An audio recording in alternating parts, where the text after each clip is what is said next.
जय माँ इंद्राक्षी, जय अम्बे। इंद्राक्षी धाम में दर्शकों आप सभी का हम हार्दिक स्वागत करते हैं। आज के दिन जिन जातकों का जन्म दिवस है, मैरिज एनिवर्सरी है, उन सभी को हमारी तरफ से बहुत बहुत शुभकामनाएं। आज के इस कार्यक्रम में हम बताने वाले हैं कि हमें पूजा पाठ कितने बजे तक कर लेना चाहिए और बहुत ही उत्तम समय सुबह की पूजा करने का और सायंकाल की पूजा करने का कौन सा होता है, और एक उत्तम समय संध्या के समय का गोधूली बेला। लेकिन गोधूली बेला में हमें क्या क्या कार्य नहीं करने चाहिए, ये भी आप ध्यान से सुनिएगा। बहुत लोगों के मन में ये होता है कि हम दिन में पूजा करें, रात्रि में करें, ना करें, या बहुत लोगों की भागती दौड़ती लाइफ है, किसी की जॉब ऐसी है। लेकिन फिर भी हमारे शास्त्रों में, हमारे ऋषियों मुनियों ने पूजा करने के दो समय बहुत ही उत्तम बताए हैं। एक समय तो यदि आप सूर्य से संबंधित, जैसे हम गायत्री साधना कर रहे हैं, तो गायत्री साधना में सूर्य उदय होने से 2 घंटे पहले तक हम गायत्री साधना कर सकते हैं।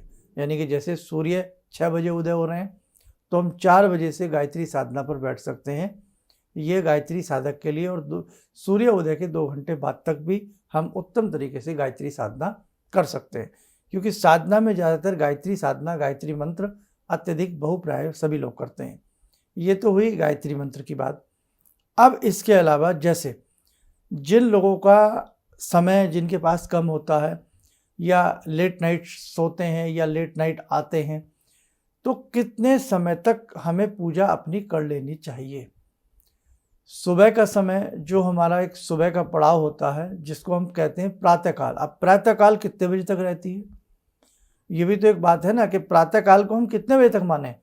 तो प्रातःकाल को हम सुबह 9 बजे तक मान के चलें बस। तो शास्त्रों में जो इंगित नियम है कि जो सूर्य का एक याम है, यानी कि वो प्रातःकाल 3 घंटे का जो समय है, सूर्य उदय से लेकर के सुबह 9 बजे तक। अब सूर्य उदय कहीं थोड़ा बहुत ऊपर नीचे भी होते हैं, सर्दियों में अलग समय हो जाता है, गर्मियों में अलग समय हो जाता है, लेकिन फिर भी आप मोटी दिमाग में बिठा लें कि हमें सुबह 9 बजे से पहले पहले प्रातःकाल का पूजन कर लेना चाहिए। अब हम आते हैं संध्या के समय। संध्या के समय, जिस समय सूर्य छिप रहे होते हैं, उससे हम 1 घंटे पहले और उसके 1 घंटे बाद तक का समय अति उत्तम माना जाता है। लेकिन एक विशेष तौर से एक आपने नाम सुना हो, गोधूली बेला।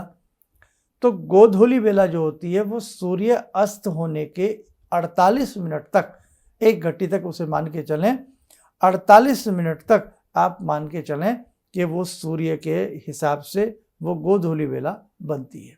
जैसे सूर्य अस्त हो रहे हैं, मिसाल के तौर पर शाम के 6 बजे, तो 6 बजे के बाद के जो 48 मिनट हैं, वो प्रॉपर गोधूली बेला बनती है।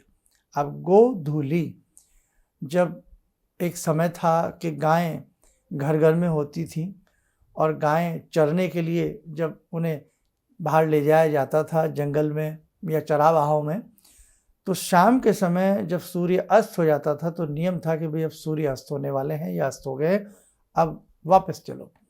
तो उधर से फिर गाय आती थी, और गायों के खुरों से जो धूल उड़ती थी, वो अपने आप में एक चंदन की तरह होती थी।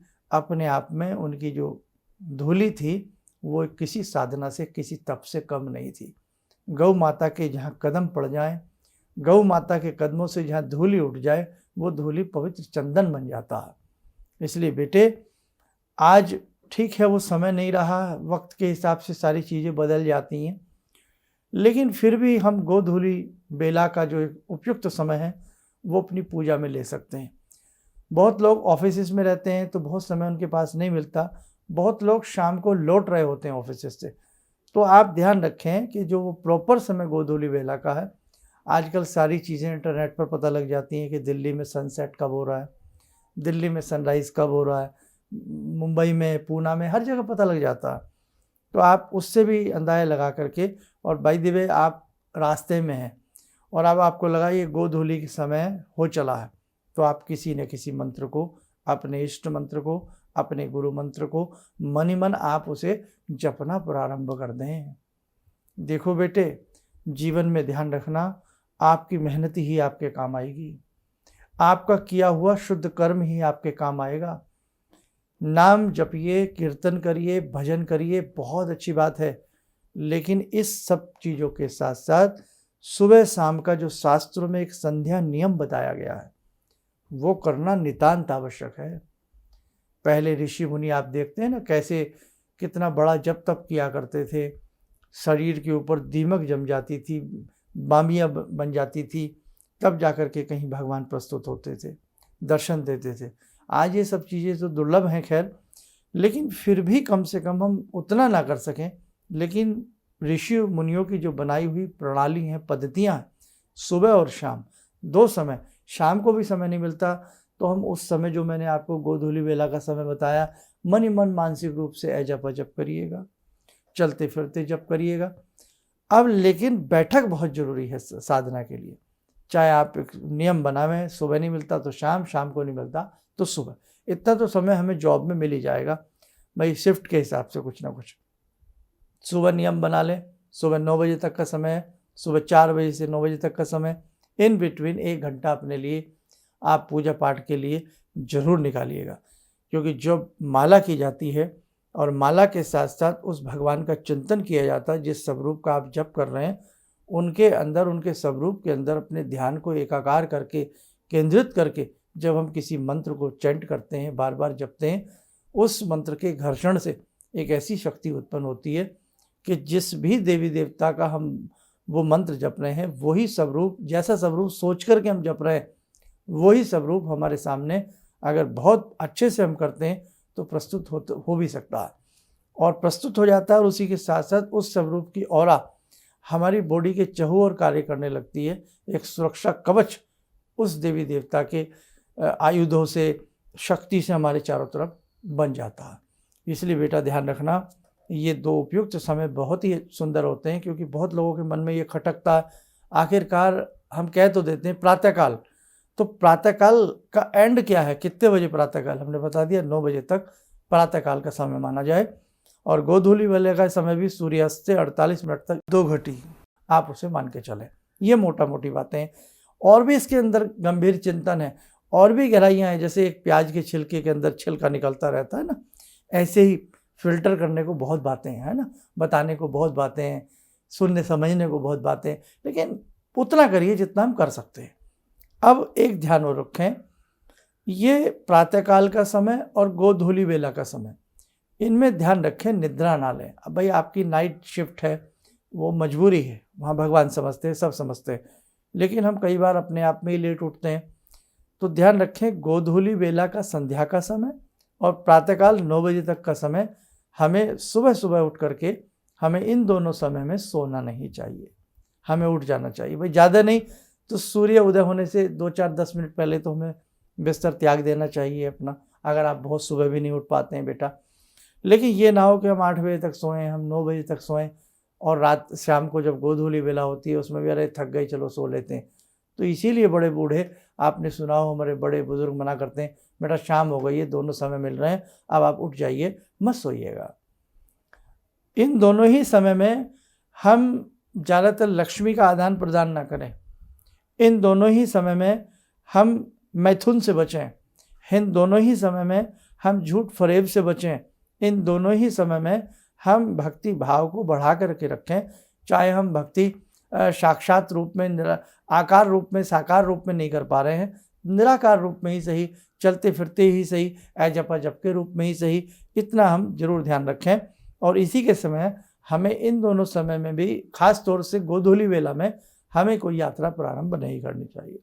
उससे भी हम बचें तो हमारे लिए ज़्यादा अच्छा रहता है। गोधूली वेला सूर्य अस्त के बाद 48 मिनट का जो समय है, उस समय हम प्रॉपर वे में भोजन भी ना करें, हम उसके बाद ही भोजन करते हैं। और जैन शास्त्र में आज भी हमने बहुत ऐसे संपर्क रहा है और देखा है कि सूर्य अस्त होने से पहले पहले ही भोजन कर लिया जाता है। और जैन शास्त्र के अलावा और भी बहुत हमने लोग देखे हैं, और स्वास्थ्य की दृष्टि से सूर्य अस्त से पहले भोजन करना बड़ा अच्छा होता है। लेकिन आज की लाइफ ऐसी हो चुकी है कि हम इतना जल्दी भोजन नहीं कर पाते। कहने को, बातें मिलाने को हम कुछ भी कहें, लेकिन ये सब कार्य सबके बस की नहीं होता। खाना खाते खाते समय 8-9 तो सबको बच जाते हैं, बहुत लोग तो बहुत लेट नाइट भी भोजन करते हैं। तो लेट नाइट तो स्वास्थ्य की दृष्टि से अच्छा है ही नहीं, लेकिन आध्यात्मिकता की दृष्टि से जो है गोधूली बेला को 48 मिनट को भी छोड़ करके चलें तो आपके लिए ज़्यादा अच्छा रहेगा। ठीक है, चलो अच्छे से समझ गए सभी हमारे बच्चे। अब बेटा ये ध्यान रखना, इन दोनों समय को गंभीरता के साथ लीजिए, अच्छे से अपनी पूजन पठन पाठ को आप लोग कीजिएगा। आगे समय में और बहुत सारी ऐसी गहरी बातें हैं, गहरे चिंतन हैं जो हमें आध्यात्मिक दृष्टि से जानने और समझने होंगे। कई बार हम कह तो देते हैं कि हमारी पूजा पाठ सफल नहीं हो रही, लेकिन कई बार हम 12 बजे दिन में पूजा करते हैं, कई बार हम बहुत लेट नाइट पूजा करते हैं, आम रूप में, दैनिक रूप में, कोई विशेष अनुष्ठान नहीं, तो उस समय की वो पूजाएं उतना कारगर नहीं होती हैं। इसलिए किसी चीज़ का कोई समय बनाया गया है, समय पे कहते हैं ना, समय पे ही कोई कार्य होता है तो वो अच्छा होता है, बलशाली होता है और उसका फल अच्छा मिलता है।